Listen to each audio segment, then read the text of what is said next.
আসসালামু আলাইকুম। আজকে 12ই জুন 2026 সাল। আজকে এসেছি আমি কুষ্টিয়াতে। কুষ্টিয়াতে আসছি। এখন আমরা আছি হচ্ছে লালন শাহ মাজারে। লালন শাহ মাজারটাও বেশ পরিবর্তন হয়েছে। লালন শাহ মাজারও সেই আজ থেকে 15 বছর আগে যেমন ছিল তার থেকে বেশ পরিপাটি, সাজানো গোছানো। তবে খুব যে একটা বেশি উন্নত হয়েছে, কুষ্টিয়া শহর যেভাবে উন্নত হয়েছে সেভাবে বলতে পারবো না এই লালন শাহ মাজার উন্নত হয়েছে।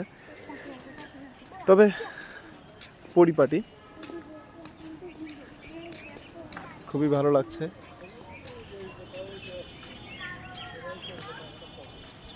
জায়গাটা বেশ নিরিবিলি।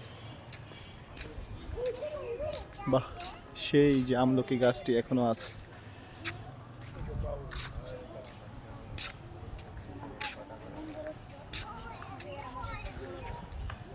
এই যে এখানে অসংখ্য গুণী মানুষ, অসংখ্য ভক্তকুল শুয়ে আছে, তাদের কবর।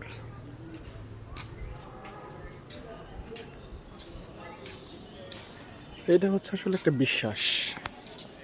পৃথিবীতে মানুষের কত রকমের বিশ্বাস, কত রকমের মানুষ দেখতে পাওয়া যায়। এটা মানুষের স্বকীয়তা, নিজস্বতা। যদিও মহান আল্লাহ পাক একটা নির্দিষ্ট জীবন বিধান আমাদের জন্য দিয়ে দিয়েছেন, সেটা হচ্ছে ইসলাম।